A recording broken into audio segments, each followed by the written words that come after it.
Oi, pessoal! Aqui é Franciele Casarotto, acadêmica do 8º semestre de Psicologia em Rondonópolis. E hoje estamos apresentando mais um episódio, o episódio Flow Psi. É o podcast dos acadêmicos de psicologia, junto com a Associação de Psicologia do Estado de Mato Grosso, apresentado como um fluxo de ideias, informações e discussões do tema da psicologia. Quem irá apresentar esse episódio são os acadêmicos de psicologia Franciele Casarotto e Cláudia Gabriel de Rondonópolis. Se apresentem. Olá, pessoal. Eu sou a Cláudia Gabriel, sou acadêmica de psicologia da Unic, agora Anhanguera, de Rondonópolis. Estou no 8º semestre e aqui o nosso convidado é o psicólogo Adir Machado, graduado em psicologia pela Japan 2016, pós-graduado em neuropsicologia pela Educare Cuiabá 2022. Atua como psicólogo clínico desde 2017, atendendo Cássia e região. Palestrante, atuou como psicólogo da saúde do município de Vila Bela da Santíssima Trindade, Mato Grosso. Tudo bem, Adir? Tudo bem? Boa noite. Tudo bem, meninas? É um prazer estar aqui falando com vocês. A gente já teve um outro momento, né? E com vocês, eu acho que é um espaço bastante oportuno. Tem a ver com uma dinâmica mais solta, né? Mais leve. E eu gosto muito dessa dinâmica. Então, é um prazer estar aqui falando com vocês. Já agradeço o convite, tá? Pela oportunidade de estar aqui. Adir, nós temos algumas curiosidades, né, de você, da escolha da profissão, como está sendo esse trabalho na profissão, e uma delas é como que foi a sua escolha pela profissão da psicologia? Acho que todo mundo começa com essa ideia da escolha, né? Eu não tive uma escolha na psicologia, eu fui conhecendo a psicologia e fui escolhendo, né?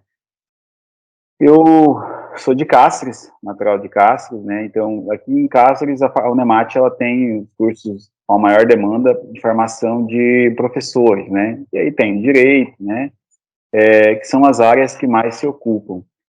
Em 2009, eu saí do exército e a ideia era ir embora para a Bolívia fazer medicina, né? Então, vou embora para a Bolívia fazer medicina. Mas como eu já tinha uma independência, já trabalhava, eu gostava muito dessa independência, surgiu a psicologia, né, e eu falei, olha, eu vou fazer um vestibular, acho que é interessante, é um curso interessante, né, mas nada ali muito próximo de um conhecimento e de um entendimento. Eu não sabia, por exemplo, sobre salário, sobre o sistema de trabalho, como é que funcionava esse sistema de trabalho em psicologia, né, aceitação de mercado, mas eu caí de cabeça no curso. E eu fui conhecendo o curso, né, lá em 2010 eu fui conhecendo o curso, fui tendo essa proximidade, fui gostando, e lá pelo 5º semestre eu me identifiquei com o curso. Falei, bom, é isso aqui que eu quero fazer. Então, eu parei no 5º semestre, nesse semestre que eu digo que eu me reconheci no curso, propriamente dito, fiquei 2 anos e meio parado, né, e aí depois eu voltei, colegas que iniciaram o curso comigo me deram aula na época, né, mas permaneci firme e forte, terminei a psicologia e hoje a gente está atuando no mercado, já tem, né, em torno de 6 anos. Então, para mim, a psicologia, eu não tinha conhecimento do que era um psicólogo, o que um psicólogo fazia, né, mas eu fui ter esse conhecimento na formação mesmo como psicólogo, e eu fui me encontrando no decorrer do processo, né. Eu acho que aqui na região ficou mais forte depois que entrou a faculdade, que veio a questão dos estágios, que veio a questão da formação, mas como muitos outros lugares que ainda são desassistidos, né, sobre o serviço da psicologia, as pessoas não entendem o que é o psicólogo. Então eu, como psicólogo, sou um exemplo de alguém que nem conhecia, fui conhecer na formação, né. Então não teve nenhum momento assim que, eu reconheci isso, ouvi alguém falando de psicologia, não tinha visto, né, eu não tinha ouvido, né, alguém falar. Então foi bem na questão de formação mesmo. Interessante sua fala, porque a maioria das pessoas que a gente entrevista ou foram em algum psicólogo quando era criança, né? Tiveram essa experiência de adulto, ou conheceram a profissão. E é legal a sua fala assim, foi que aconteceu e como que você se encontrou? Porque eu falo assim que a psicologia, além de nós gostarmos do curso, mas tem um momento dela que ela nos encontra, né? Enquanto ser humano. Teve esse contato? Como que foi para você? Olha, eu acho que o que é mais interessante na psicologia, o que fez se aproximar, né, é que eu sempre gostei muito de socialização, sempre gostei de habilidades interpessoais, né, de interagir com pessoas, eu sempre muito comunicativo. Eu sou um psicólogo falante, sou um psicólogo comunicativo. As minhas sessões, elas são, né, de comunicação, lógico, sem desrespeitar, né, o espaço do paciente, sem entrar, né, no momento do paciente, mas eu tenho esse perfil. Então, na psicologia, eu fui percebendo essa possibilidade de interação e de socialização, gostar de lidar com gente, de estar com gente, né, mas são problemas, Adir, sim. Hoje, por exemplo, né, no consultório, tempo passa para mim. Então, eu fui gostando conforme eu fui percebendo a proximidade do contato com pessoas, né? Eu sempre fui muito crítico com algumas coisas, mas por quê? Por que que tem que ser assim, né? Por que que não pode ser assim? E aí a ideia da subjetividade que a psicologia ela trabalha, né? A ideia de questionar algumas questões, né? Acabou aguçando muito mais isso em mim e que fez com que eu me identificasse. Então, na minha formação, né? A gente começou pelos estágios observacionais na escola. Então, a gente tinha palestras, a gente tinha esse contato com o público, e por eu já ter essa questão da comunicação muito forte na minha família, né, foi uma coisa que foi muito prazerosa para mim, o período de estágio. E aí onde eu fui me encontrando um pouco mais, né, mas quando eu te falo assim, no quinto semestre, eu já comecei a me identificar justamente desses questionamentos, né, então, questionar o porquê, não é simplesmente porque se comporta assim ou porque a pessoa age assim. Então, esses questionamentos me fizeram se aproximar. Passou esse período do quinto, que entrou o período dos estágios, que vai vir ali para o sexto semestre, mais ou menos, né? Que a gente começa os estágios. Aí sim, aí eu fui me aproximando um pouco mais com essa questão da vivência e, né, me sentindo bem mais confortável. Olha, realmente, acho que é isso aqui que eu quero fazer daqui para frente, né? Dessa forma que foi comigo, né? E a escolha pela neuropsicologia, né? O que é neuropsicologia? Traga para nós. Acho que a psicologia já tem uma outra relação, né? A neuropsicologia tem uma relação de dificuldade, problemas. Foi uma matéria que eu fiquei de PF, né? Então, tive bastante dificuldade. Não era um professor em neuropsicologia, né? Um neuropsicólogo que desenvolveu a matéria. Até é um problema hoje na grade dos nossos cursos, né? De psicologia do Estado. Agora, com a formação, com o aumento de formação e capacitação de profissionais nessa área, né? Eu acredito que a gente vai ter uma realidade melhor daqui para frente com profissionais com uma prática mais consistente, né? Então, na minha época, eu peguei PF, eu tive dificuldade com relação a entender a dinâmica de metodologia da professora, mas foi uma coisa que me despertou o interesse. Então, quando eu passei por essa matéria, eu achei muito interessante a parte quantitativa, né? Essa parte de se relacionar com a testagem, né? Com uma avaliação mais objetiva, mais pontual, né? Mensurar ali a intensidade de certas funções, né? Que a neuropsicologia é a ciência, né, é a subespecialidade da psicologia que se preocupa em entender a relação entre o cérebro e o psiquismo, né? Então, a gente vai entender esse comportamento, o comportamento a partir disso. O principal foco é entender quando há uma lesão. A neuropsicologia, ela nasce da neurologia, né? Então, pessoas com lesão, né? A gente tem um primeiro caso, que é um paciente que sofreu um acidente de trabalho e que teve o crânio perfurado, teve alterações de lesão, né? Teve alterações de funções cognitivas. Então, a neuropsicologia, ela se ocupa com isso, né? Mas, hoje, ela vai muito mais além disso. Hoje, a gente trabalha, por exemplo, paciente com diagnóstico diferencial para depressão, né? Esquizofrenia, né? Um déficit de atenção, que é uma demanda neurológica. Então, eu me encontrei nesse espaço justamente pela caracterização de ser algo mais objetivo, mais concreto, por mais que eu trabalhe com acompanhamento psicológico, né, com um psicólogo clínico, mas esse espaço é onde eu consegui me identificar mais. E é interessante a ideia de que eu saiu de um espaço de muita dificuldade. Eu terminei essa matéria com a PF, consegui passar com a PF, mas me despertou um interesse, né? e às vezes a gente não tem essa percepção, às vezes aquilo que gera um incômodo, gera uma dificuldade, às vezes a gente tem a tendência de não se aproximar muito, né, e aí a zona nossa de conforto é só finalizar aquela responsabilidade e deixar ela, né, de lado. Não sei como está sendo isso para vocês. Como é que está sendo isso para vocês na faculdade? As dificuldades. Eu até tenho uma experiência recente, né? Porque a gente está fazendo estágio hospitalar.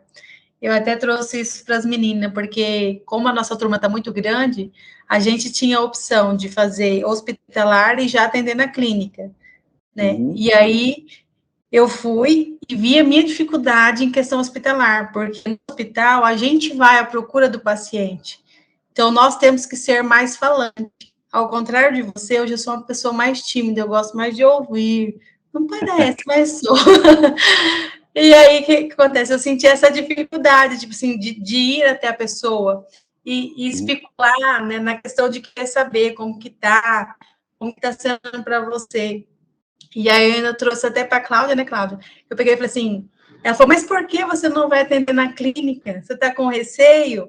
Aí eu falei, não, é porque a experiência hospitalar vai ser a única que eu estou dando estágio. Pode ser que nunca mais eu entro dentro de um hospital, né? Então, assim, eu quero fazer o meu estágio todo voltado no hospital, justamente porque eu vi que ali está uma dificuldade minha, e vai ser uma forma de eu aprender com a minha dificuldade. E realmente, assim, está sendo uma evolução a cada vez que eu vou.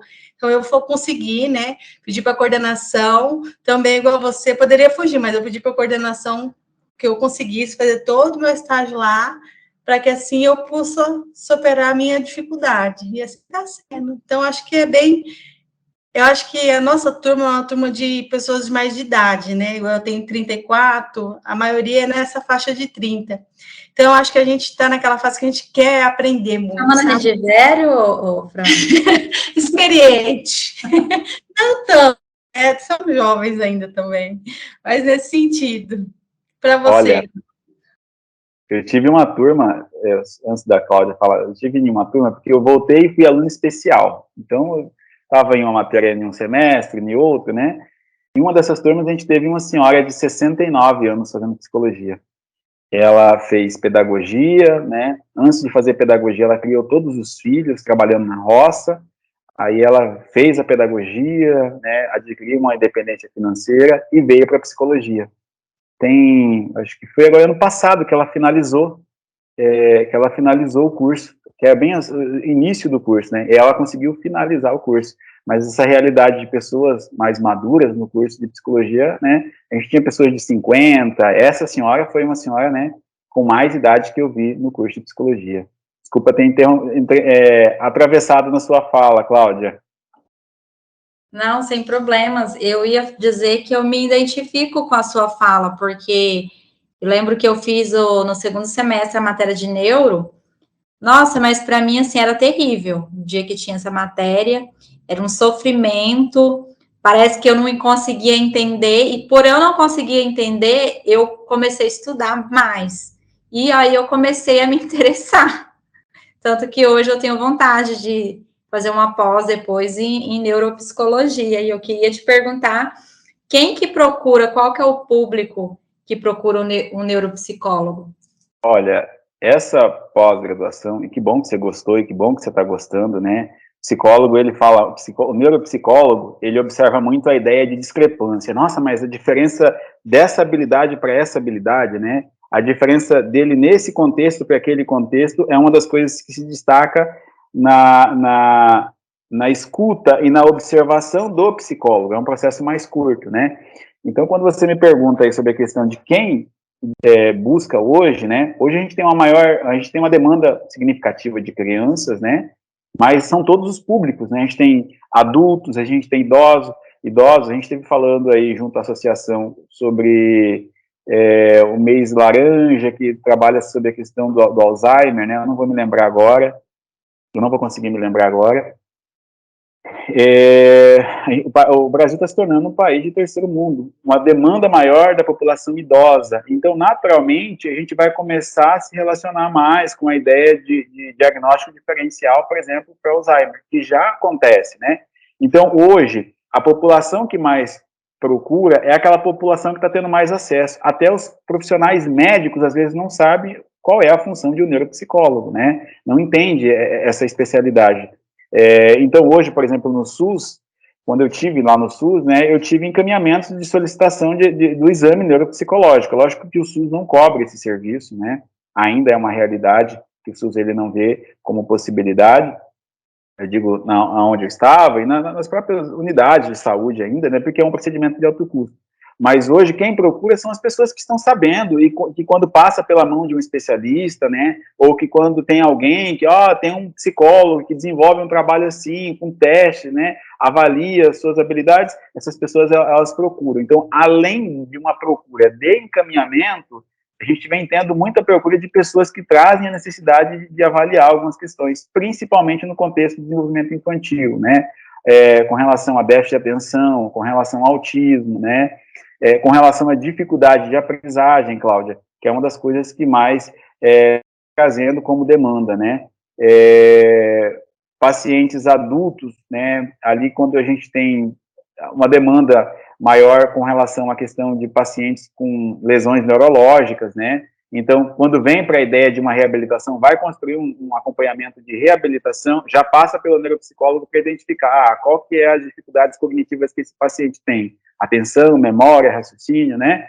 Mas acho que o que a gente pode sintetizar que o público que vem procurando é esse público que vem acessando hoje a informação, né? Vem entendendo que existe esse profissional para desenvolver esse tipo de trabalho, que não é a psicoterapia, né? Na verdade, o neuropsicólogo ele vai trabalhar junto com outro psicólogo. Enquanto você trabalha, por exemplo, a ideia da terapia, né, das intervenções psicológicas, o neuropsicólogo vai avaliar, por exemplo, se às vezes as funções sensoriais desse paciente estão legais ali para ele se desenvolver na terapia, né? Então, se ele tem um nível de atenção, se ele tem um nível de memória, se às vezes a gente precisa pensar uma outra forma de construir esse projeto de terapia com esse paciente.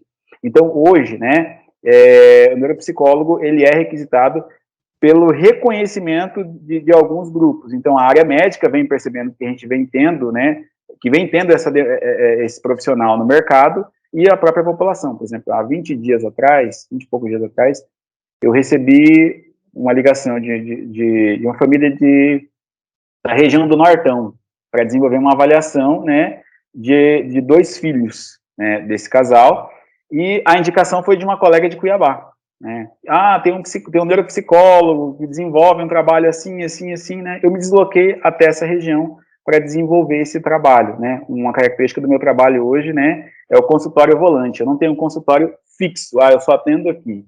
Então, hoje, por exemplo, eu atendo em Vila Bela, Pontes Lacerda, Cáceres, né? Às vezes eu vou em Cuiabá, e quando apresenta demanda em neuropsicologia em outros lugares, né, dependendo da quantidade de demanda, eu vou para realizar. E aí é o que eu estou te falando, né? As pessoas têm procurado sem uma indicação médica, né? Quando, por exemplo, sabe que existe aquele profissional. Às vezes eu estou no mercado e a pessoa começa a perguntar com o que você trabalha. Olha, mas eu acho que eu tenho alguém lá em casa que seria interessante a gente entender isso, né?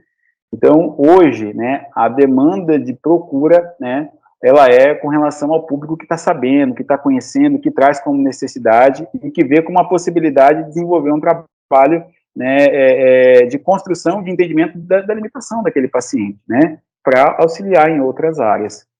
Consegui responder para você essa... Sim, eu achei bem interessante essa questão do atendimento volante. Como que é isso? Como que funciona? Então, eu não tenho um lugar fixo para me atender, como eu disse a você. Os pacientes não vêm até mim, né? E na neuropsicologia, isso, né, acontece um pouco mais. Hoje eu tenho algumas salas de atendimento, né? Então, em Vila Bela eu tenho sala de atendimento para acompanhamento psicológico, para me realizar os procedimentos de avaliação neuropsicológica. Em Pontes e Lacerda também faço esses atendimentos. Então, a minha semana é assim: eu começo atendendo, né, uma quantidade de dias em Vila Bela, uma quantidade de dias em Pontes Lacerda e fecho, né, em Cáceres. E algumas vezes eu vou em Cuiabá para realizar alguns exames neuropsicológicos, né. Então, o consultório volante, para mim, né, o consultório volante, né, é esse consultório que eu me desloco para me atender os pacientes nas cidades. Ou seja, o paciente não vem até mim, eu vou até os pacientes para realizar esses atendimentos, né. Mas por quê? Tá faltando profissional no mercado? Aí você precisa estar Não necessariamente a questão de faltar profissional no mercado. Hoje a gente tem muito profissional, por exemplo, aqui em Castres, né, a gente tem a FAPAM, né, que é onde eu me formei, e todo ano solta uma quantidade de acadêmicos, de graduados, né, a gente tem 4 marcos. Então eu encontrei nesse sistema de trabalho, nesse formato de trabalho, uma forma de me diferenciar para prestar esse serviço para a população, né. Eu sou uma pessoa muito comunicativa. Então, aqui na cidade, por exemplo, tem uma quantidade significativa de profissionais em Castres que atendem, né? Mas eu preciso ficar só em Castres, não necessariamente, né? Então, se eu tenho a possibilidade de me deslocar a outros lugares, e esses outros lugares que eu me desloco, normalmente eu vou através de um convite, né? Então, por exemplo, em Vila Bela, eu fui para prestar o serviço, eu achei que ia ficar pouco tempo, ia voltar e estabelecer só uma agenda semanal. Não. Estabeleci mais de um dia de semana, né, para esses atendimentos. Em Pontes do Lacerda, né, eu comecei a conversar com algumas pessoas, né, com alguns colegas, e aí o que aconteceu? Naturalmente, começou a apresentar a possibilidade de atendimentos em Pontes do Lacerda. Pessoas que sabiam que eu estava em Vila Bela, perguntavam, por exemplo, se eu iria atender em Pontes do Lacerda, né? Então, eu comecei a atender em Pontes do Lacerda como uma oportunidade, né?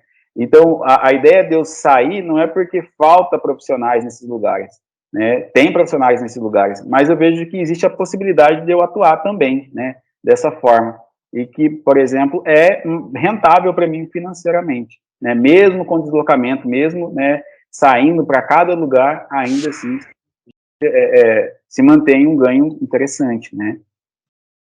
Para fora, né, os professores, principalmente em neuropsicologia, né, na época da faculdade, eles diziam assim, olha, gente, o psicólogo, ele é professor de faculdade, né, ele é perito do fórum, né, ele é psicólogo clínico, então ele se desdobra nas suas rotinas semanais ali. Então, às vezes, a gente sai também de uma cidade para outra, e eu lembro muito bem a fala dos professores. Às vezes, eu vou atender pacientes 100 quilômetros de distância, né, para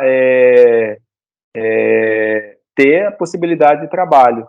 Então, a partir disso, eu comecei a pensar na ideia do atendimento volante também, né?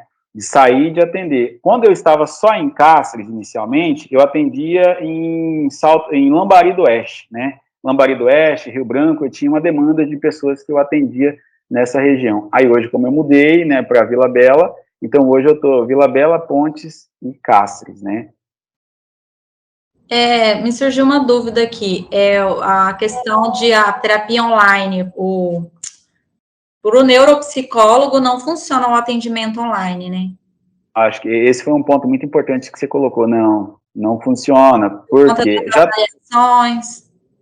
já estão se discutindo algumas questões, né, sobre a avaliação neuropsicológica, mas ainda é um pouco distante da nossa realidade, porque a gente precisa estar ali observando, né, e desenvolvendo, né, a prática da avaliação em conjunto com o paciente presencialmente, né.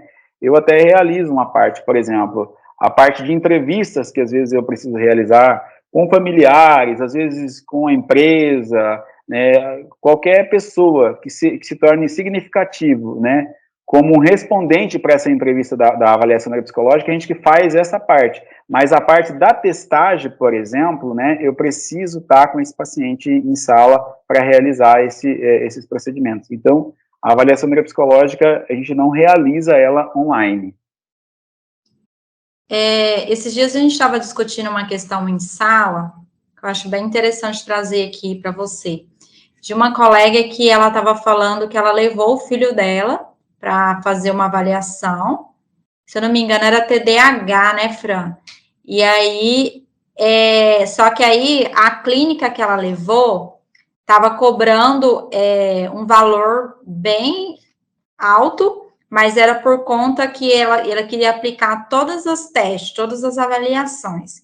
Você acha que precisa, já que esse pai chega com essa demanda somente, eu quero fazer uma avaliação para ver se meu filho tem TDAH. Você acha que é necessário fazer todas as avaliações, passar essa criança por vários testes, ou já ir direto somente no TDAH? Essa é uma pergunta muito importante, que traz justamente para a ideia da especialidade, né? Então, o teste em si, ele não nos diz muito, ele não vai predizer muitas coisas.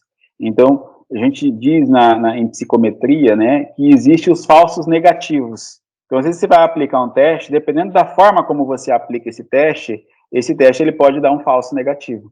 Ou seja, o paciente não responde suficientemente às perguntas, ele não entende, às vezes ele chegou cansado, né? E isso pode influenciar na testagem, né? Então, no material, você vai ter essas informações dizendo isso.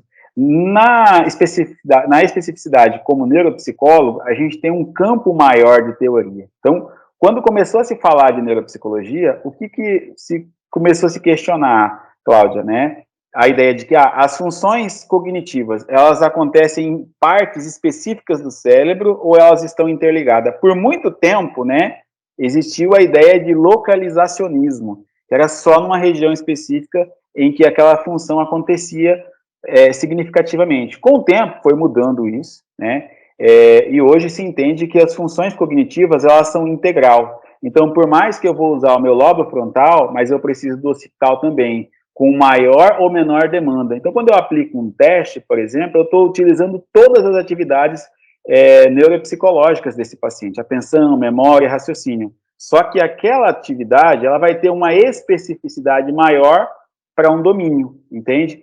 Então, quando eu realizo uma avaliação neuropsicológica, eu preciso realizar vários testes, que na verdade é o que a gente chama de avaliação global. Eu preciso mensurar todo o nível de funcionamento neuropsicológico desse paciente para ter uma sombra das características desse paciente. Porque se eu aplico, por exemplo, só um teste, uma escala de inteligência, ela não vai ser preditivo para mim. Porque às vezes quando eu vou avaliar esse indivíduo de outra forma, né, a partir de um outro nível de dificuldade, esse paciente, por exemplo, ele pode demonstrar que ele não tem nenhuma dificuldade. Né? Ou ele pode demonstrar uma dificuldade maior ainda, né, com relação a isso. Então, a testagem, basicamente, ela é assim, existe testagens com maior nível de dificuldade e atividades com menor nível de dificuldade. A avaliação global, ela precisa englobar tudo isso. Então, por isso que a gente realiza um protocolo de testes, que são testes de inteligência, testes de atenção, avaliando os níveis de atenção, avaliando a teste de memória e os níveis de memória, né? Memória a longo prazo, memória imediata, né? Memória a longo prazo, reconhecimento, aprendizagem através da memória visual ou auditiva, né? Teste de funcionamento executivo, como, por exemplo, existe um teste chamado Wisconsin, né?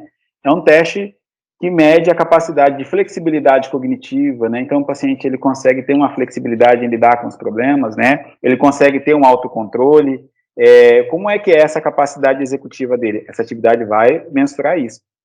Lá nas escalas de inteligência, a gente tem uma caracterização muito pequena disso, né, dessas situações. Mas é quando a gente traz para essa outra atividade, para esse outro teste, por exemplo, é que a gente vai especificar melhor, né? E aí, além da testagem, a gente está observando esse paciente, né, no desempenho de diferentes formas. Como é que ele reage com relação quando há um ambiente, um nível de estresse maior, um maior nível de dificuldade, né?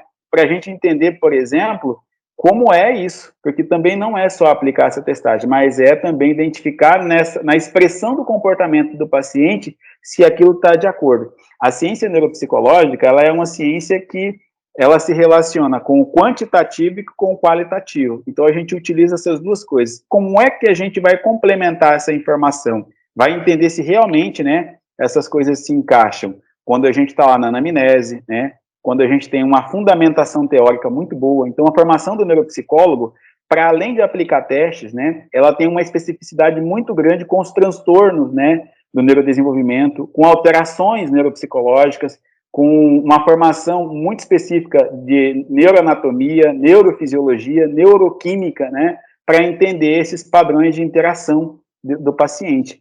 Então, quando um profissional, ele vai dizer para você que ele vai realizar um protocolo, né? Então ele está realizando uma avaliação global do desenvolvimento. Esse é o protocolo básico, né? Inicial para se desenvolver uma avaliação. E não tem como você avaliar um paciente com alguns recortes de teste, né? Então, por exemplo, no TDAH, a gente diz que é um problema com a dificuldade de sustentar a motivação, que aí prejudica a atenção. Motivação, função executiva. Atenção é um outro domínio diferente.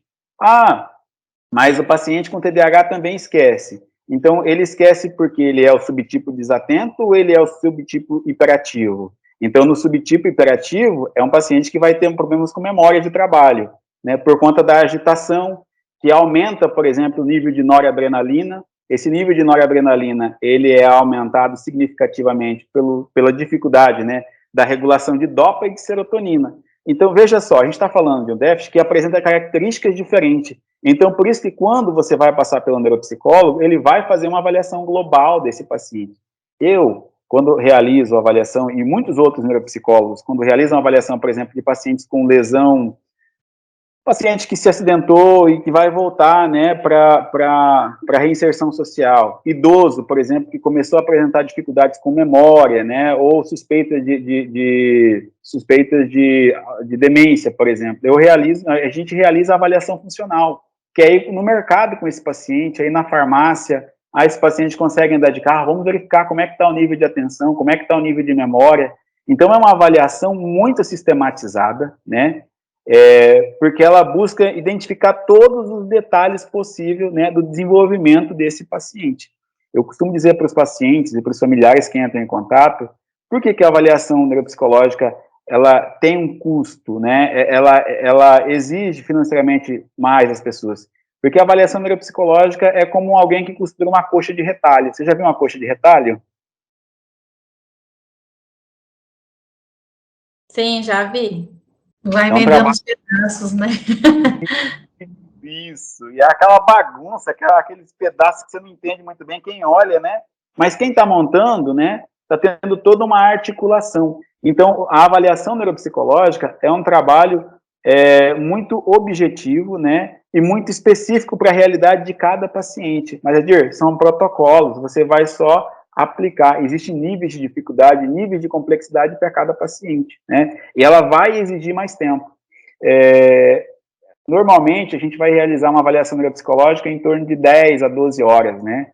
De 10 a 12 horas. Existem profissionais que, por exemplo, quanto mais prática ele tem, menos tempo ele utiliza, né? Menos tempo ele vai utilizar para avaliação. Mas, normalmente, né, a avaliação ela se ocupa em torno de 10 horas de avaliação do procedimento.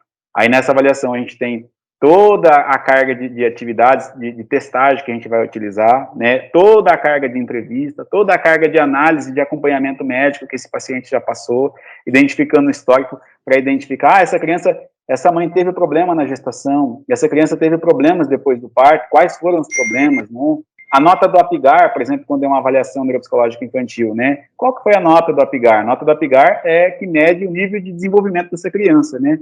O nível de funcionamento sensorial dela. Quanto mais baixa essa nota, maior é o indicativo de que há algum problema neurológico nessa criança. Possa haver um problema neurológico nessa criança, né?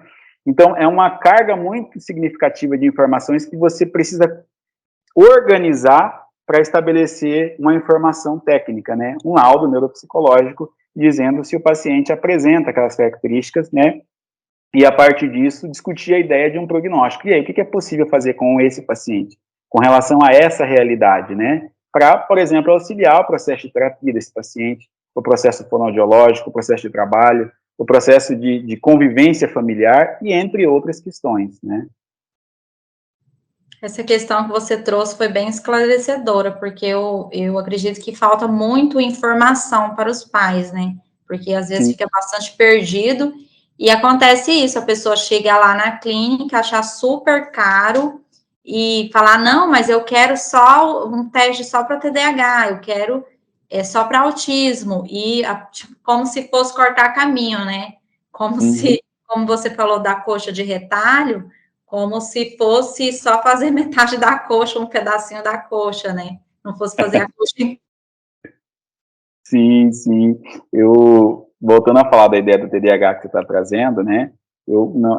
Nessa avaliação, por exemplo, a família suspeitava, a família, a escola, né? Suspeitava da ideia de déficit de atenção, né? E na avaliação não se concretizou, não se chegou ao resultado de um déficit de atenção. O que acontecia com essas crianças, né? Na verdade, era um quadro de depressão. Um quadro de depressão e ansiedade que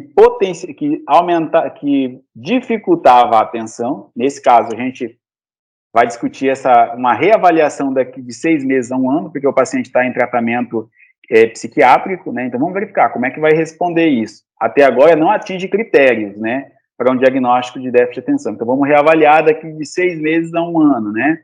E o outro paciente, né, também uma demanda de depressão, mais leve, mas um quadro de ansiedade despertada pelo processo de socialização, né? Então, está entrando ali na faixa etária dos 12 anos, e as demandas sociais geram muita angústia, muita ansiedade na construção dessa identidade.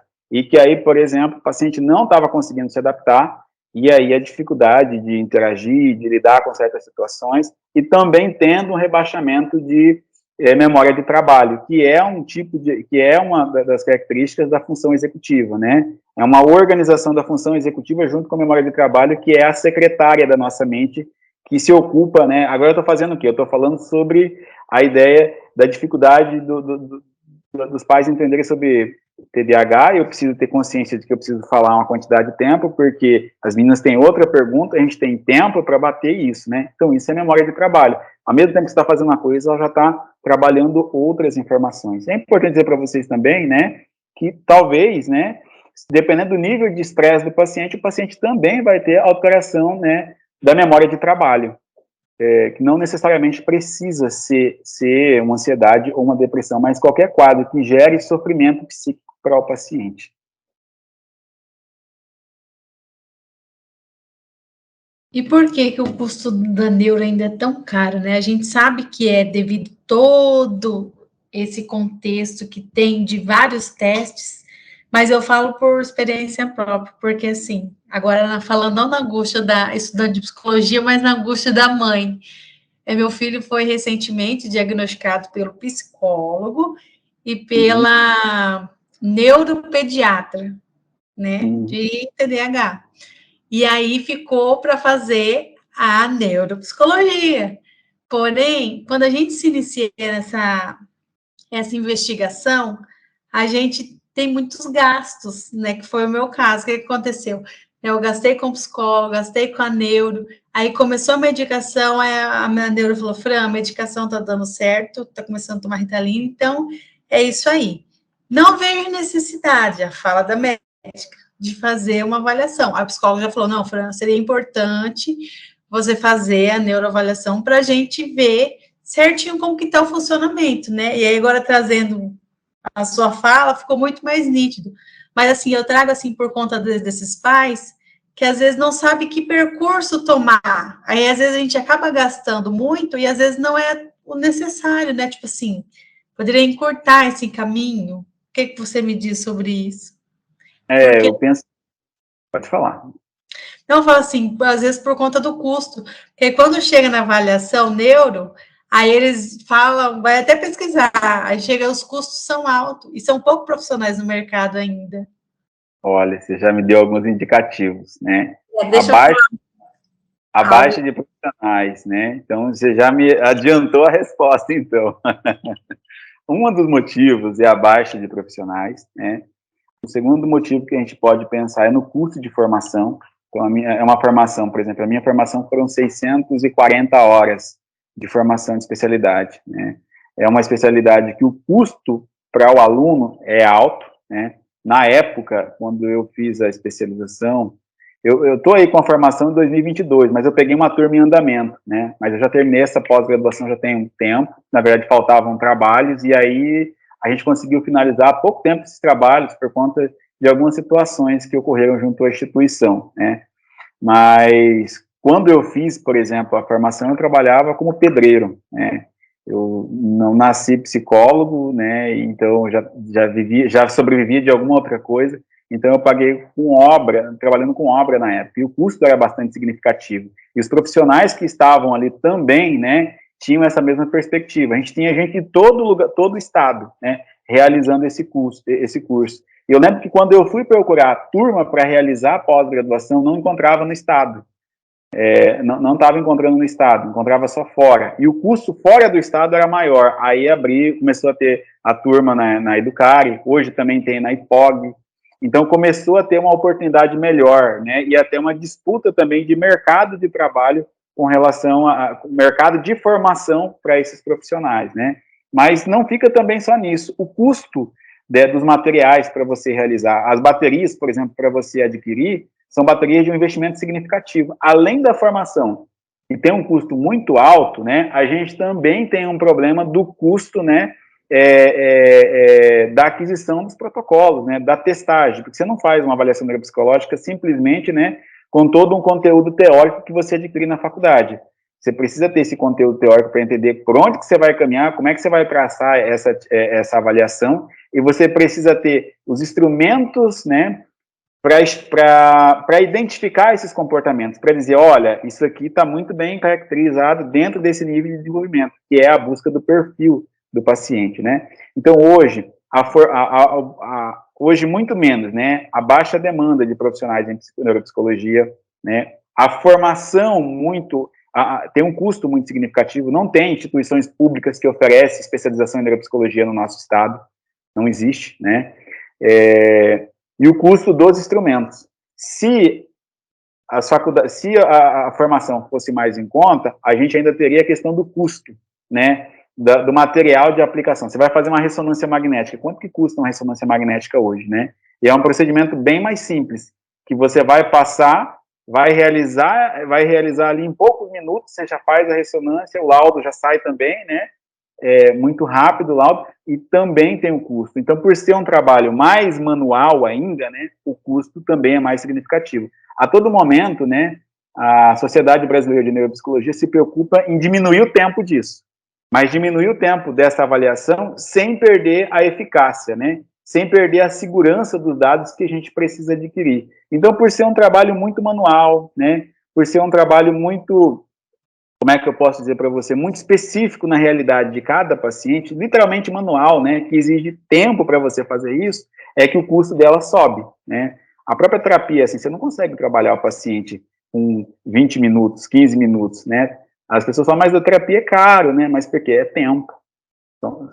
É tempo, né. Hoje, por exemplo, a gente poderia pensar em um Estado abraçar também a neuropsicologia para implementar na rede pública, né, para a gente conseguir atender pessoas, por exemplo, que vão ter dificuldades para isso, e para ter também no sistema público, né, para você ter a opção, olha, se eu não quero custear essa despesa, mas eu tenho um psicólogo lá no sistema público que vai realizar isso, e o Estado não abraça isso. A gente tem cadastrado no sistema SUS neuropsicólogo, mas não tem concurso para isso, não tem seletivo para isso, né, não tem contratação para isso.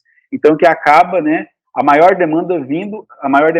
única demanda sendo das instituições privadas, né? E, por exemplo, em alguns estados, a gente tem as escolas de formação, que oferecem a avaliação neuropsicológica com um custo social, né? Mas que com a demanda é justamente trabalhar a ideia de formação de novos profissionais que estão. Uma das instituições que trabalha com essa forma, né, é o Instituto Brasileiro de Neuropsicologia, em Brasília. Então, eles atendem a um custo social pessoas que necessitam desse exame, né. Eu consegui trazer para você a problemática, então, dos 3 porquês que geram essa questão de um custo mais alto. Como é que você, como mãe, observa eu, profissional, te dizendo isso? Não, eu vejo que é bem nítido, assim, porque é todo o trabalho envolvido e a população não conhece, na verdade, né? A psicologia ela é nova, a neuropsicologia é tão mais nova ainda, né? Porque a pessoa recorre ao quê? Ao médico, né? Que acaba sendo a última voz escape. Você vai levar, já levou no psicólogo, você vai levar no neuropsicólogo, por que você não vai levar no médico? E esse é o senso comum trazendo, né? Então, às vezes, ainda tem esse receio da população, mas a gente vê que é tão mais importante quanto o médico. Muitas vezes o médico vai só passar o remédio, não vai fazer a coxa de retalho, né? E nós, na nossa profissão, a gente vai aprender a picar, a juntar cada pedacinho, a fazer realmente, né, ter sentido, dar sentido àquilo. Então, tipo assim, faz muito sentido. Eu vou procurar um neuropsicólogo, resumindo, para o Vitor fazer. Eu vou dizer uma... Na dislexia também consegue fazer? Como que seria esse processo, a pessoa? Não ri, Cláudio. Que, por exemplo, às vezes as pessoas vão associar o desenvolvimento da dislexia, né, com a taxa do QI, do coeficiente intelectual, e não tem a ver com coeficiente intelectual. Na verdade, o que acontece na dislexia é uma alteração neurológica, né? É uma dificuldade do processamento sensorial dessas informações. Então, quando a gente vai fazer uma avaliação cognitiva, esse paciente pode apresentar uma dificuldade pelo processo, por alterações do processamento da informação, né, de decodificar essa informação. Então, por exemplo, a ideia de que o que o paciente está vendo, né, ela precisa ser reforçada, porque é uma distorção. Existe a ideia da dislexia mista, né, que é uma das dislexias mais difíceis de se diagnosticar, porque quando ela não é só naquele modelo simples, né, em que o paciente confunde, come, troca, né, mas o paciente ele pode fazer outras alterações. Então, na avaliação neuropsicológica, a gente vai traçar esse perfil, vai identificar. Veio para mim, por exemplo, como uma demanda de dislexia, né? O paciente vem com a dislexia. E é interessante dizer para você que paciente TDAH, às vezes, está casado a dislexia junto, né? Então, na avaliação, às vezes, nem vem como dislexia, vem como déficit de atenção. Mas aí você fala assim para mim, Adir, o meu filho tem problema com a leitura. Ele tem problema com entender, né? Ele tem problema com a interpretação e a compreensão do que está ali escrito, né? Ele não consegue fazer. Opa, então vamos investigar. Uma das situações que eu já avaliei, né? Veio uma demanda como essa. E o problema não era isso, não era dislexia. O problema era uma demanda de memória de trabalho relacionada ao nível de estresse, que dificultava, por exemplo, essa criança, né, esse adolescente, ter atenção para decodificar a informação. Porque, inicialmente, a gente precisa de recurso para captar aquela informação, absorver sensorialmente, visualmente ou auditivamente essa atenção, né? Atenção para você conseguir sustentar nesse processo de assimilar essa informação. Uma segunda parte é a decodificação, que é entender o que está acontecendo, quais são as informações, para salvar isso no lugar certinho ali da tua memória, né? E aí depois a evocação. Na dislexia, né, a criança, por exemplo, ela tem uma dificuldade de assimilar essa informação. Ela não consegue assimilar essa informação por vias normais, naturais, por exemplo, né, neurológicas íntegras. Então, aí a ideia, por exemplo, de que você precisa ler para essa criança, né, para que ela consiga entender, e estratégias de reforço para que ela comece a fortalecer, por exemplo, erros de percepção que acontece ali. Então, a avaliação neuropsicológica, sim, ela pode trabalhar esse processo de um diagnóstico diferencial. E a dislexia, ela está em outros processos, como no déficit de atenção, por exemplo, né? Além do déficit de atenção, a gente vai ter, às vezes, a descalculia, por exemplo, que vai pegar, que são transtornos do desenvolvimento. Então, eu posso ter um TDAH que não tem dificuldade com a aprendizagem, né? Mas eu posso também ter um TDAH com dificuldade de aprendizagem, e aí essa dificuldade de aprendizagem, dislexia. A dislexia mista, né? Eu falei para você a dislexia mista, né? A dislexia do desenvolvimento, né? Então, ele pode ter essas características. E é na avaliação, por exemplo, que a gente vai conseguir especificar essa caracterização desse paciente, do que acontece com ele, qual é a dificuldade. E, às vezes, essa informação, ela vem clara para a gente, Fran, né, dizendo assim, ó, ele tem dificuldade com isso, suspeita de dislexia. E, às vezes, ela não vem, às vezes, ela vem com uma outra coisa para a gente.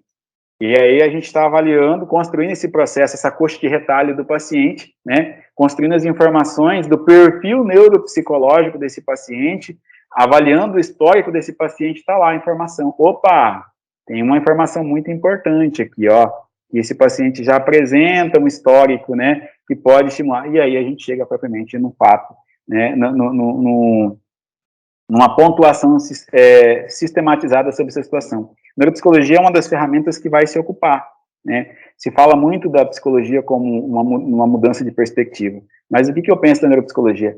A neuropsicologia é aquele exame, por exemplo, quando o clínico geral precisa, clínico ou especialista precisa de um exame de imagem, ele vai mandar, né, para um laboratório.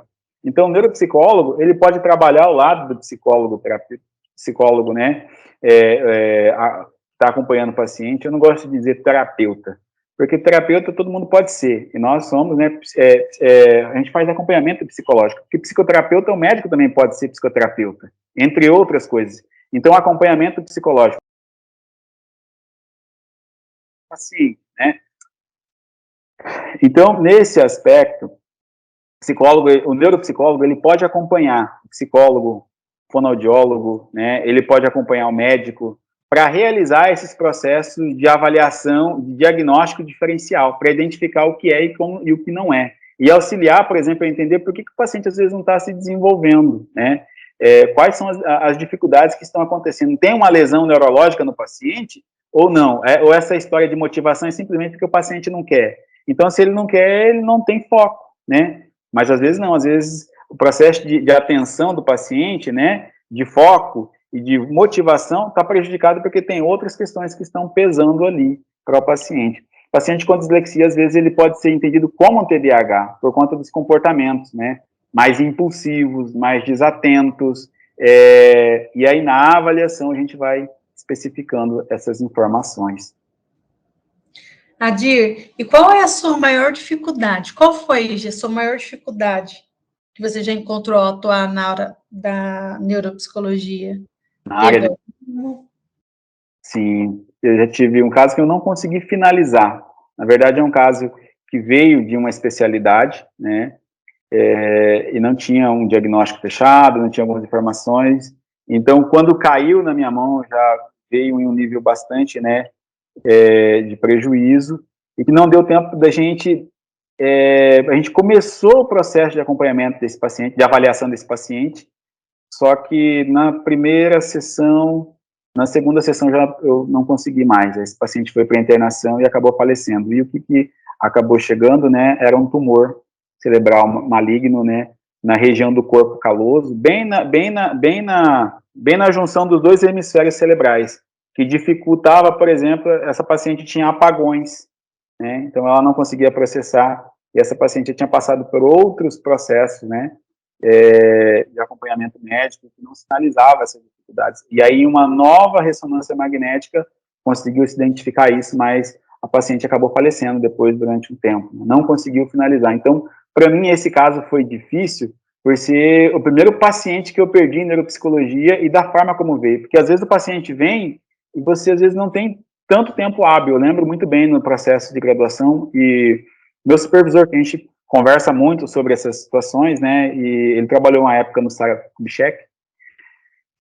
e aí ele diz assim, olha, nem sempre às vezes a gente vai ter tempo hábil para realizar um processo de avaliação, e às vezes a forma como acontece é muito doloroso para você como profissional, que eu vejo que isso já tem a ver muito mais com o lado humano do profissional, né, eu poderia não me preocupar com isso, eu poderia não sentir isso, porque, não era a minha parte, isso não é minha responsabilidade, mas não tem como você não construir essa relação com o paciente, né? Mas, é lógico, de maneira ética. Então, para mim, esse caso foi difícil, porque eu não consegui dar continuidade. O paciente chegou com limitações, com dificuldades, e a gente não conseguiu dar, né, um suporte,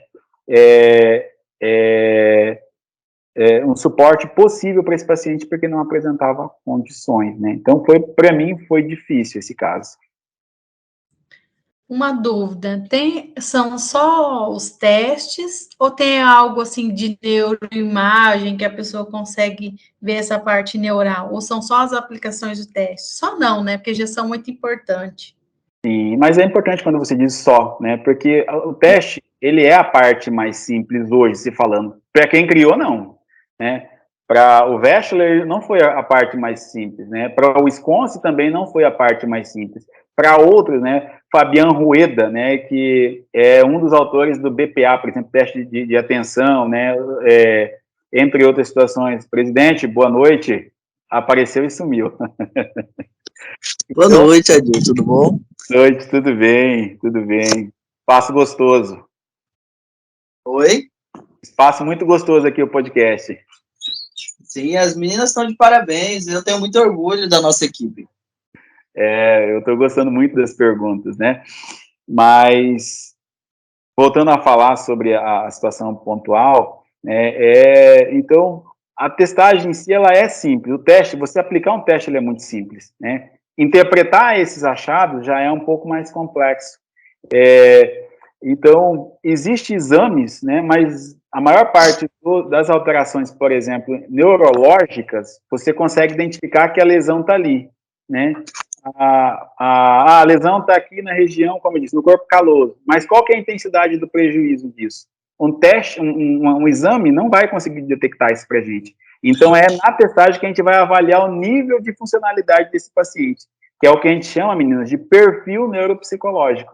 Ah, então, o nível de atenção desse paciente está médio, né? Está alto, está baixo, está muito baixo, está limítrofe, está deficitário, né? Então, a gente consegue demarcar aí, a partir da avaliação, que é um exame funcional desse paciente. Acho que é importante dizer para vocês que a avaliação neuropsicológica, lá no início, ela se ocupou em detectar onde estava a lesão. Existe um mapa chamado mapa de Brodmann, né? Então, a partir da testagem neuropsicológica do profissional, a gente ia mapeando ali os lugares. Ah, tá, então tá aqui nessa região, porque essa região no mapa de Brodmann, né, é entendido como a região da memória, da atenção. Então, a lesão está próximo disso, e aí dentro da avaliação funcional se chegava a esse diagnóstico. Hoje, os exames de imagem, né, progrediram de maneira muito significativa, a ponto, né, de que a gente consegue já identificar essas situações. E aí a avaliação neuropsicológica vem para complementar esse diagnóstico através de uma avaliação funcional. Tá? No TDAH, por exemplo, alguns eletroencefalograma, né, consegue identificar ali ondas alteradas, né, em regiões, em lobos frontais diferentes, né, em hemisférios frontais diferentes. Então, essas ondas elétricas, elas estão sistematizadas em estudos que, por exemplo, corroboram para um diagnóstico, mas a intensidade do problema desse paciente é na avaliação neuropsicológica que a gente vai conseguir dizer, tá? Além da mãe dizer assim, esse menino não presta atenção, esse menino é muito inquieto, eu estou querendo assistir Netflix, né? Eu estou querendo conversar com alguém, ele não dá tempo para mim. Além disso, que a mãe diz e que funcionalmente apresenta um prejuízo, né? Pode ser identificado como prejuízo, não quer dizer que é um prejuízo. Às vezes é muito mais uma dificuldade da mãe estabelecer esse limite nessa relação. Então, na avaliação, a gente consegue dizer assim, realmente, ele tem muita dificuldade com atenção, ele tem muita dificuldade, né, com o funcionamento executivo, com autorregulação, com controle inibitório, aí a gente consegue pontuar. Porque às vezes a mãe também, ela sofre com isso. Olha, falta dar limite, tá? Mas ela está tentando dar limite. Mas e aí, como é que é? A forma como você está dando limite, está conseguindo alcançar essa criança ou não, né? Então, são situações pontuais que a avaliação neuropsicológica vem para complementar esses exames médicos, e principalmente os exames de imagem. Hoje, o exame mais pontual que a gente tem em imagem, mais completo, é a ressonância magnética funcional, né? Que consegue identificar através da neuroimagem, né, áreas ativadas neurologicamente quando o paciente está desenvolvendo alguma situação, tá? Então, é o exame que mais se destaca, mas a funcionalidade fica ainda com os exames neuropsicológicos para a gente chegar nesse parecer. Tomando o exemplo da Fran, que ela conseguiria ter encurtado o caminho e já ido direto no neuropsicólogo, em vez de ter levado no psicólogo, na neuropediatra, para depois levar no neuropsicólogo? Você resgatou a minha memória aqui agora, tá? Porque a Fran começou a falar e eu falando muita coisa, eu falo pouco, né, Otávio? E aí acabou passando batido uma situação aqui, sim, né? Eu lembro de uma mãe que entrou em contato e falou, olha, eu queria marcar uma avaliação neuropsicológica para minha filha, porque eu suspeito que ela tenha isso e tal, mas não sei. Mãe, quem que encaminhou a senhora para esse exame? Não, ninguém me encaminhou, mas só não passou pelo médico, né? Pelo clínico do PSF da senhora? Não, eu ouvi falar que essa especialidade da psicologia é muito boa para auxiliar a chegar nesse diagnóstico. Mãe, mas vamos passar primeiro pelo um especialista médico, né, para ele detectar, e se ele avaliar a necessidade da gente chegar a ter que fazer o exame, porque é um exame de alto custo, mãe. Então, a senhora vai ter um custo mais significativo, isso pode pesar no orçamento de vocês, e às vezes, lá com o profissional médico, a gente já consegue solucionar sem a senhora ter que gastar tanto para fazer isso, né? Não estou tirando a importância da neuropsicologia para contribuir, mas às vezes não é um recurso que seja tão necessário nesse momento agora. Aí a mãe diz assim, olha, o médico vai passar 1 hora, no máximo, se for, né, vai voltar a ver o meu filho depois de 60 dias, 90 dias. Então, eu prefiro que seja um neuropsicólogo para acompanhar, porque são 10 horas, como você me falou, que que você vai acompanhar ela, 10, 12 horas que você vai acompanhar. Então, você vai ficar mais tempo com ela, vai conseguir me dar um parecer melhor do que o médico. A gente vai procurar o médico depois do seu parecer. Então, assim, às vezes os pais, na afobação, na ansiedade, eles podem encurtar esse processo, né? E às vezes encurtar o processo é possível quando há marcadores suficientes para a gente fazer isso. Mas quando não há marcadores suficientes, por exemplo, no déficit de atenção, né, no TDAH, o que é mais importante, é o diagnóstico ou começar a estimular essa criança? Quando passa pelo psicólogo, o psicólogo vai começar a dizer, ó, começa a estimular, começa em atividades. É uma criança desatenta, então começa a regular a organização dele, começa a regular, começar e terminar. É uma criança impulsiva, começa a trabalhar a questão do limite, né? Começa a colocar atividades mais curtas para que ele consiga fazer. Então, a gente começa nesse processo de estimulação. Quando vem para a avaliação neuropsicológica? Quando há uma suspeita de um maior prejuízo cognitivo. Ou, por exemplo, quando o médico ele precisa diferenciar se essa criança ela tem uma dificuldade, né, mais significativa, ou se a família também está tendo a dificuldade de lidar com essas dificuldades. Aí vem para o exame para a gente chegar nesse ponto. Mas pode ser sim, tá? Encurtado esse processo, tanto o médico pode encaminhar, como às vezes o paciente pode procurar diretamente o neuropsicólogo, tá? O interessante é que passe pelo médico, né, para avaliar qualquer suspeita.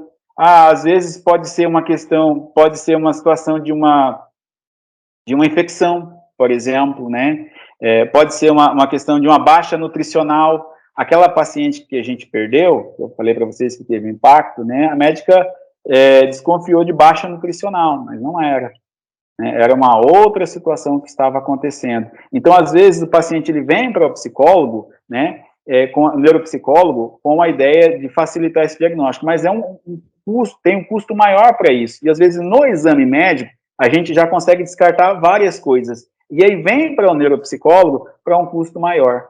Entende? Quando existe a necessidade por conta desse custo maior. A gente ser ético com a população, né?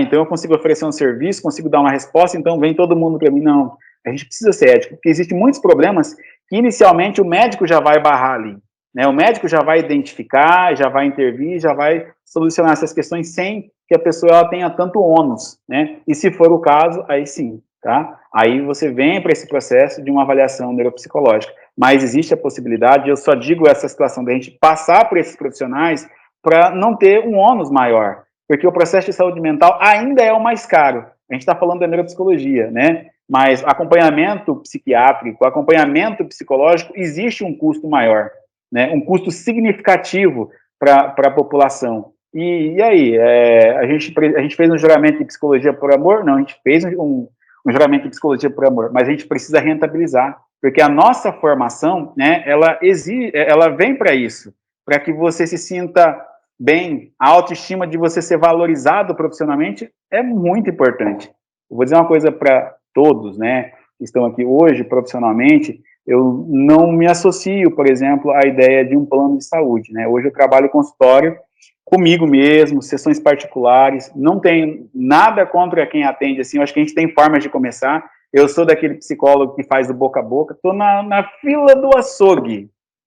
O cara começou a falar uma coisa ali, eu gosto de sair com a minha camisa do São Paulo. Não assisto futebol, mas é incrível, quando eu saio com a camisa do São Paulo, o povo começa a puxar assunto, e daqui a pouco cai a psicologia no meio, e já começa a surgir situações ali, e daqui a pouco, opa, a gente já está discutindo aquelas situações, né? Então, quando você é valorizado profissionalmente, financeiramente, é muito bom. Acho que esse negócio de chamar de doutor, pode apagar o ego, mas a gente precisa de ter essa valorização profissional financeira. Então, a gente precisa trabalhar em cima disso, né? Para que a gente consiga construir isso. Então, todo o processo de saúde mental, ele é custoso. E ele tem que ser custoso porque é a medida de importância que o paciente dá. Quando você vai procurar um especialista, né, você vai procurar alguém que você sinta confiança, segurança, né, que tenha transparência no trabalho. Então, por isso que tem que ser valorizado esse trabalho, né. E aí, logicamente, que a saúde mental hoje é vista como um dos processos mais caros que existe, né. Teve até uma vez que alguém me procurou, né, até foi alguém da Secretaria de Saúde, disse assim, mas Edir, esse processo de avaliação neuropsicológica que você cobra é isso. Você sabe quanto que eu pago na diária do médico, né? Num dia de plantão médico, eu pago R$ 1.500, Adir. Olha, mas o que o neuropsicólogo vai fazer não é o que o clínico vai fazer, não é o que o médico plantonista vai fazer com 6 anos de faculdade, cada um no seu quadrado, né? O que o neuropsicólogo vai fazer é uma especificidade do neuropsicólogo da formação e o que o clínico vai fazer são outras situações. E o custo envolvido nisso está de acordo com a realidade de cada um. Então, às vezes a gente tem essas dificuldades, mas é muito importante a gente se posicionar com relação a isso, né? Desde o nosso valor de terapia, por que eu cobro esse valor? Né? Por que eu estabeleço esses princípios, né? Você não cobra, por exemplo, eu cobro R$100 de terapia porque simplesmente eu cobro R$100 de terapia. Não, você tem motivos. Tem a formação, o tempo, o investimento, entre tantas outras questões que você faz, né? E qual conselho você daria, assim, para um psicólogo que está buscando fazer uma pós-graduação em neuropsicologia? Por exemplo, se caso tem alguma coisa a ver com abordagem, para buscar uma pós na neuro ou não tem nada a ver isso? Olha, eu vejo, não tem a ver com uma pós-graduação. A neuropsicologia, ela está associada às neurociências, né?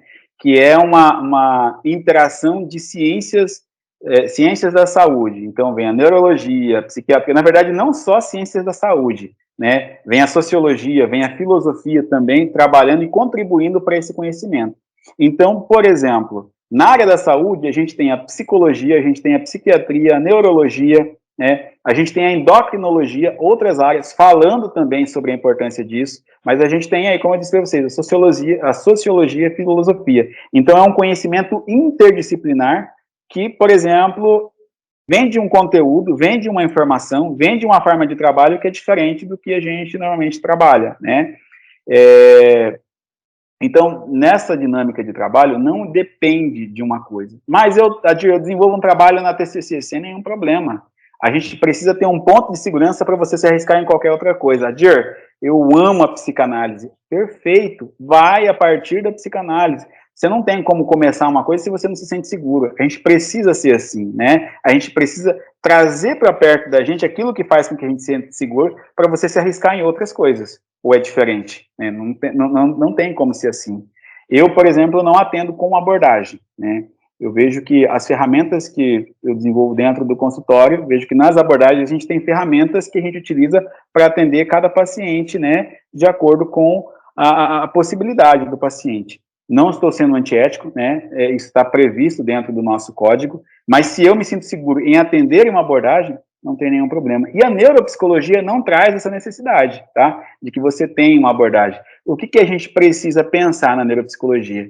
A gente precisa pensar numa abordagem de metodologia científica. Então, você precisa gostar de psicometria, você precisa gostar, né, de dados, você precisa gostar, por exemplo, de ler sobre alterações de saúde, né, sobre o que implica numa alteração cognitiva, né, a alteração cognitiva, o estresse prejudica, mas a alimentação prejudica, né. Existem artigos hoje, por exemplo, há um tempo, que fala sobre a taxa de mercúrio influenciando para o autismo, né?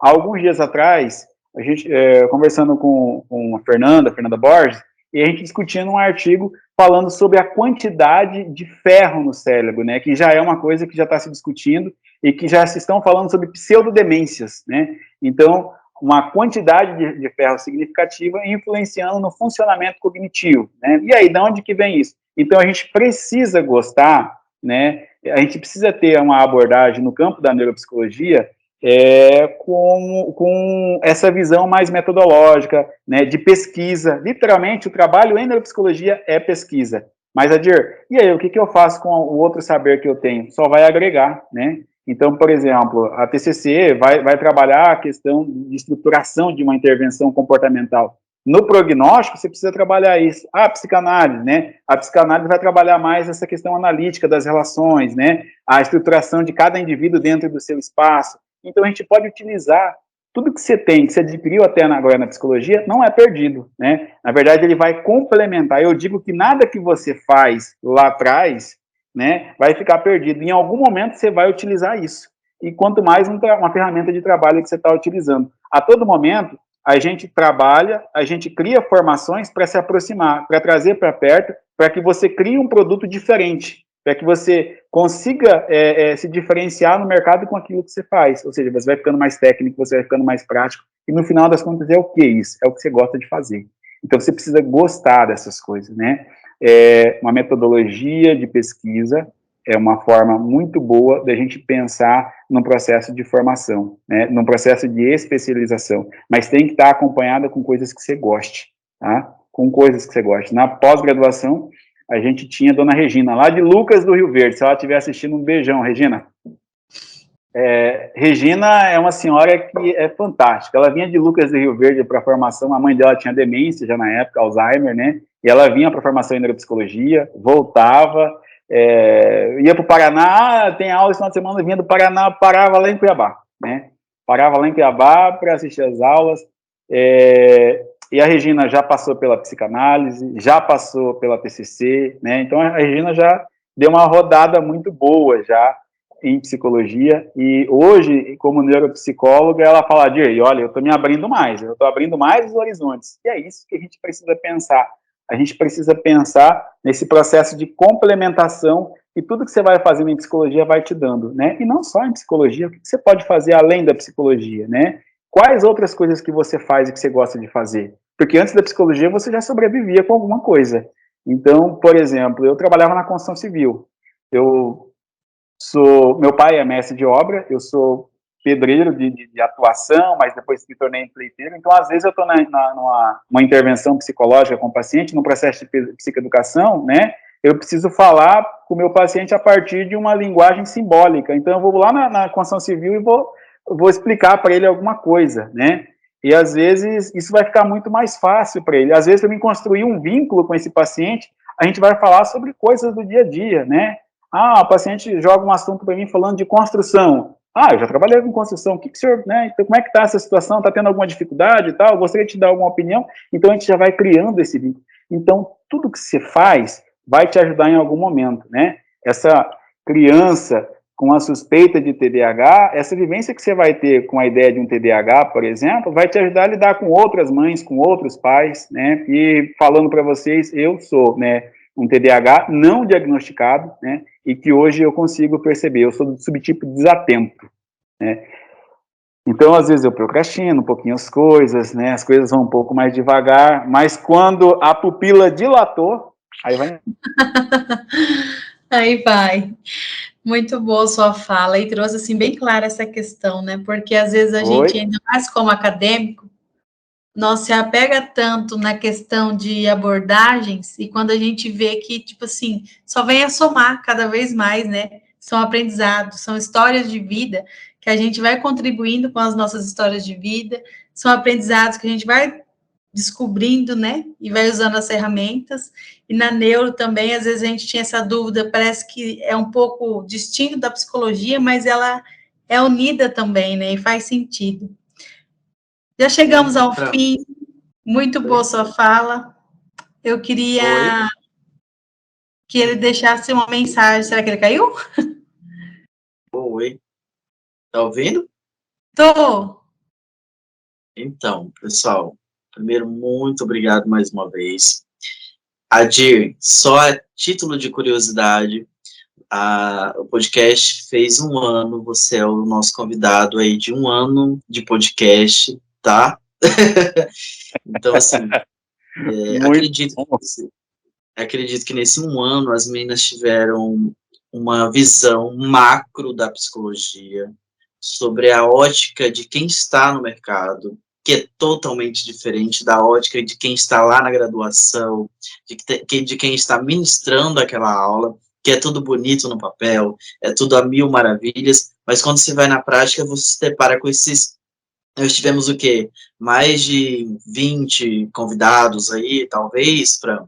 Não sei, a Asminha pode me atualizar, mais de 20 convidados aí, de diversas áreas, com diversos temas diferenciados, e eu acredito que elas vão sair aí para o ano que vem com uma riqueza de conhecimento, porque cada um trouxe um pouquinho da sua área, trouxe um pouquinho de como é a psicologia dentro do que ele acredita, do seu local de trabalho. Eu mesmo sou suspeito de falar, porque eu gosto muito da minha área, né, da psicologia, em específico a psicologia organizacional, sou apaixonado por isso. Então, assim, já me convidaram, vamos para a clínica, vamos fazer atendimento, e eu ainda não consigo me visualizar ali, naquele ambiente. Mas, assim, muito obrigado mesmo, Adir, muito obrigado, meninas, por estarem aí com a gente esse 1 ano que não foi fácil. O início sempre é o mais difícil, hoje tem mais gente querendo entrar, né, eu vejo, mas, assim, é sempre o início com vocês, a Cláudia, sempre com esse jeitinho dela, bem quietinho, mas rica, eu ouço todos os podcasts, sempre que eu posso, e eu vi o desenvolvimento de vocês, assim, de uma maneira extraordinária, meninas, eu só tenho a agradecer, acho que a associação só tem a ganhar, e nos próximos anos, com certeza, vocês vão sair do podcast, vão vir mais para a telinha, as pessoas vão conhecer, caso vocês queiram, né? Que aí vocês vão entrevistar o Adi em áudio e vídeo. Boa noite para você.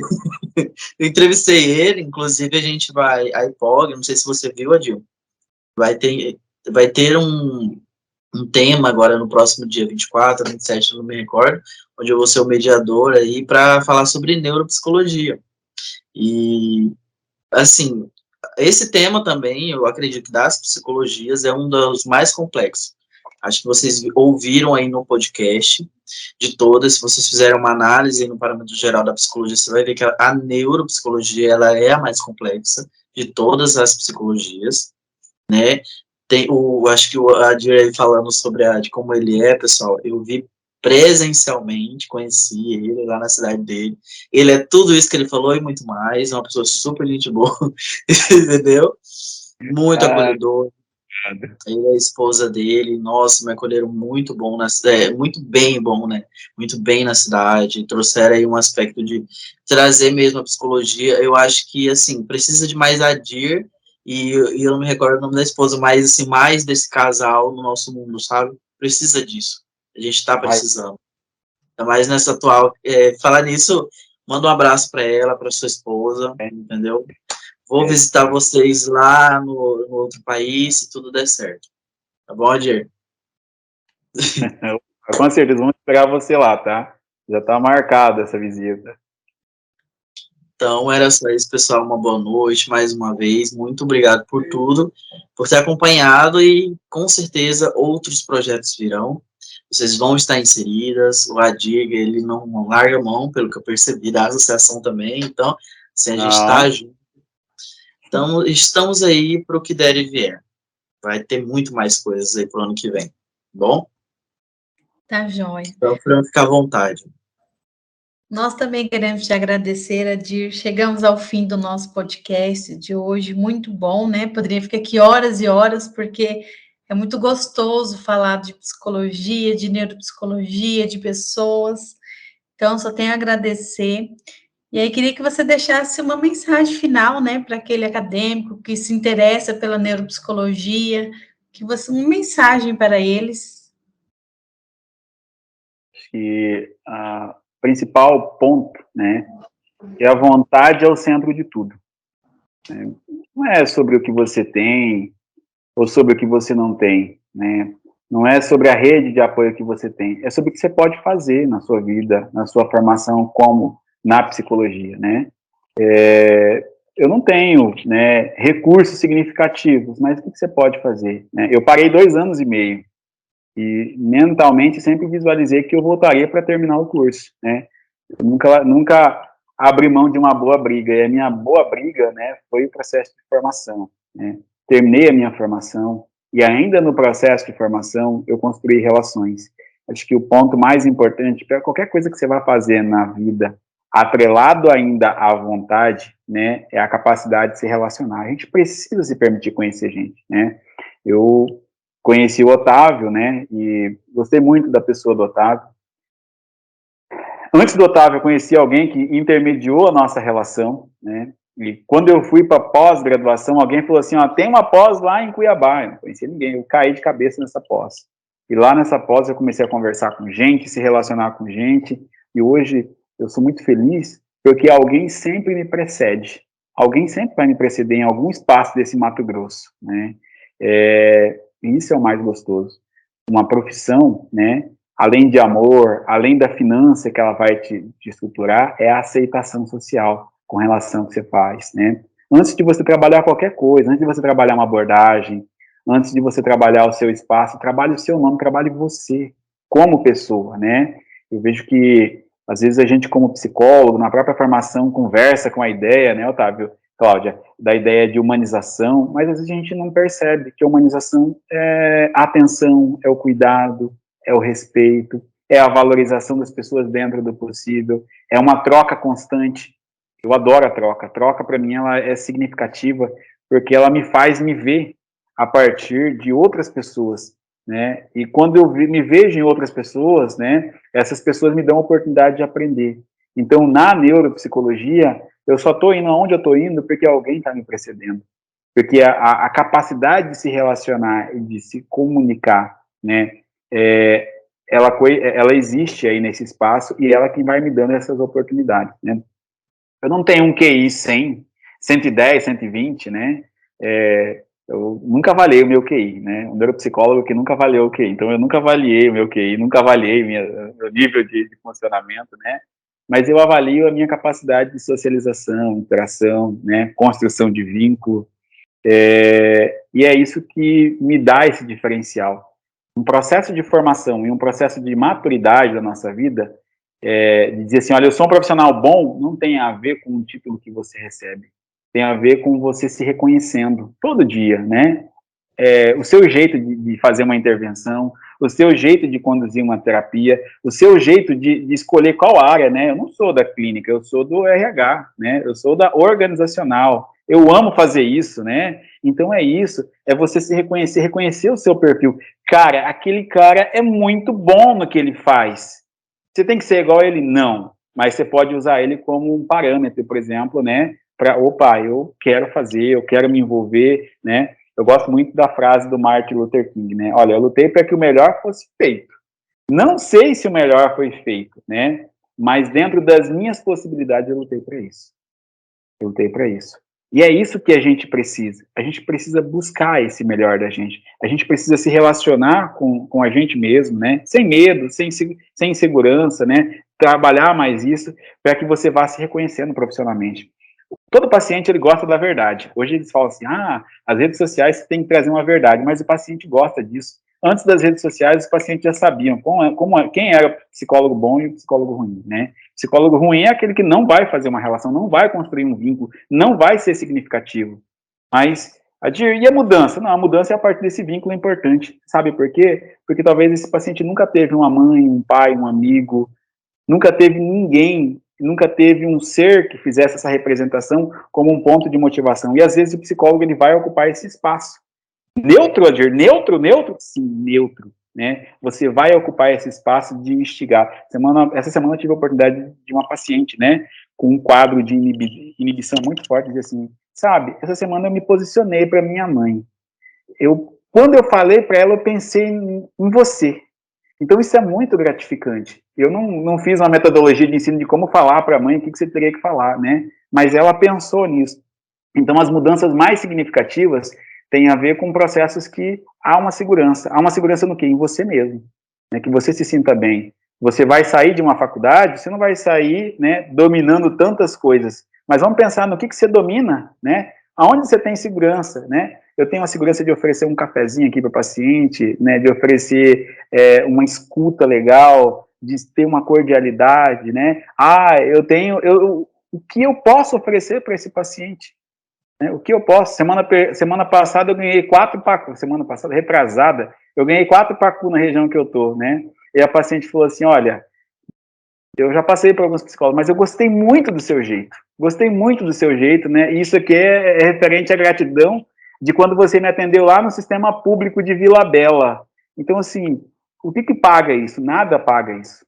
Nada paga. E isso motiva a gente a continuar, né, buscando enfrentar os problemas, vencer os problemas e continuar aonde eu preciso melhorar. Então, a minha orientação é assim, não tenha medo, tá? A segurança nunca vai vir antes da insegurança. A insegurança vem, e aí conforme você vai fazendo, você vai se tornando seguro, né? E aí, quando você vai se sentindo seguro, você vai se sentindo capaz. Vai construindo autoeficácia, que é o que o Bandura vai falar, né? Então é isso, não tenha medo do incerto, né? Mas pise de maneira certa, mesmo no incerto, ou seja, se reconheça, tá? Para que você faça isso. E aí é na neuropsicologia que você vai brilhar para o mundo, né? É na organizacional que você vai brilhar para o mundo, né? Não sei onde você vai brilhar para o mundo, mas vai, criatura, brilha bastante, né? Mas brilha com o seu brilho, não brilha com o brilho de alguém, né? Não vai lá e compra o brilho de alguém, passa em você para ver se dá certo, porque não vai dar certo. Não vai dar certo. Um carro batido, quando é mal feito de serviço, você vê de longe. O sol destaca ali aquele defeito, né? Mas quando você tem o seu brilho, não tem defeito. É só o seu brilho destacando e as pessoas, né? Nossa, que coisa maravilhosa, né? Aí rola um pacozinho, rola um perfume, né? Rola, às vezes, uma curtida lá no Instagram, rola, parabenização do dia do psicólogo, rola tudo isso quando o paciente ele se sente seguro, quando ele percebe que você trabalha, porque é isso que a gente oferta para os pacientes. Essa é a dose de tratamento, um relacionamento saudável com o paciente, tá? E é isso que eu deixo para vocês. Um abraço, muito obrigado pela oportunidade, né, Franciele Casarotto, né, iniciando por você, Cláudia, tá? Muito obrigado pela oportunidade, das perguntas pertinentes, né? Fiquei muito feliz de ver que você está gostando da neuropsicologia, que você passou, assim como eu, pelas dificuldades, pelos perrengues ali, mas que tá, opa, eu quero ir por aqui, vai, a gente precisa de mais gente para trabalhar, tem muita gente desse Mato Grosso que precisa, que às vezes, né, muita gente não vai alcançar, mas é você com seu jeitinho delicado que vai alcançar. Presidente, estamos juntos, sempre que você precisar de mim, aonde eu estiver, estou aqui para somar da melhor forma possível, tá? Eu sou muito feliz mesmo, né, com as amizades que eu venho fazendo, né, e hoje eu adquiro mais 2 novas amizades, que é a Fran e a Cláudia, e eu estou disponível. Meninas, tem alguma dúvida na faculdade, né, meu WhatsApp está aberto para vocês, né, Dir, fica à vontade. Cláudia, eu quero falar pessoal, fica aberto. Eu não sei se ele falou eu acho que eu peguei Covid, porque, olha, eu tenho uma dificuldade muito grande, sério, pessoal. Eu vou fazer um exame.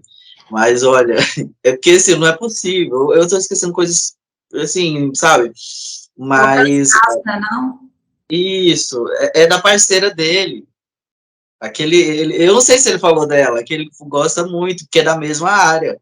Eles discutem casos, eu acho que é muito interessante. Eu não sei se ele falou, porque ele fala bastante dela. Quem que é, Di?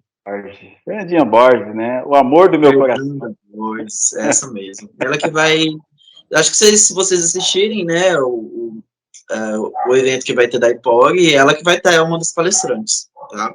Olha. Então, ela é muito boa também. Eu também sou suspeito de falar dela. Eu gosto muito do trabalho dela. Inclusive, ela é diretora de projetos da associação. Então, assim, sou muito suspeito. Gosto muito do trabalho dela. Eu acho que a gente, assim, para a vida, a gente tem que se cercar de boas pessoas e bons profissionais, para que sirva de exemplo, para que a gente possa atingir o nosso também objetivo. Porque a gente nunca atinge o objetivo sozinho, é sempre com alguém ajudando ali a trilhar o caminho, né, Adir? Eu acho que o caminho do Adir até aqui não foi sozinho, né?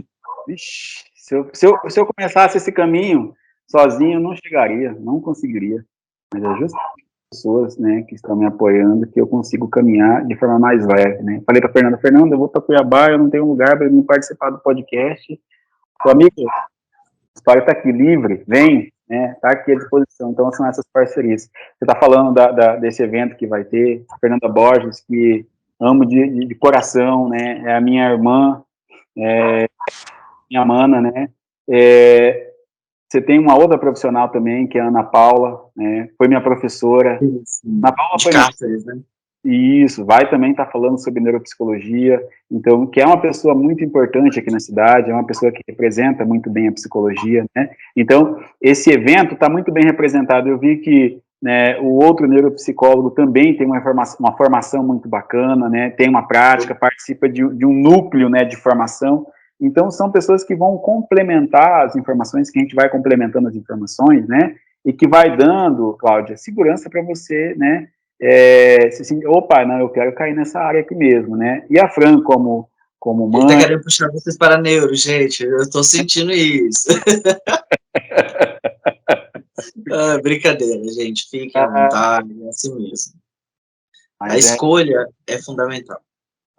Eu também gostaria de te agradecer, Adir. Eu te escutando, eu só passava na minha mente assim, nossa, como ele é bom. Isso que passava na minha mente. Muito gostoso de te ouvir, muito enriquecedor. Aprendi bastante hoje, coisas assim que você trouxe para nós de novidades, né? E eu acredito que para os ouvintes também. Assim, eu só tenho que agradecer e eu tenho essa fala meio manhosa porque eu sou goiana. Tranquila. É o mineiro cansado? Não, goiana, mineiro não. Não, porque que o sotaque do goiano, Sim, né? é parecido, né? Aí o pessoal fala mineiro cansado. Assim, eu não percebo, mas quando eu me escuto, eu falo, meu Deus. E meus filhos falam, mãe, você é muito goiana. Nus! É o nus, né? Mas é isso, meninas. Eu agradeço, tá? Agradeço de coração, estou à disposição para o que vocês precisarem, né? Um outro podcast? Vamos, tamo junto, tá? E esse foi o nosso podcast Flow PC. Agradecemos ao nosso convidado de hoje, o psicólogo Adir Machado, ao nosso diretor de edição Leôncio, ao Otávio Caldas, presidente da associação, e por este projeto. E a todos que nos ouvem, até a próxima, pessoal!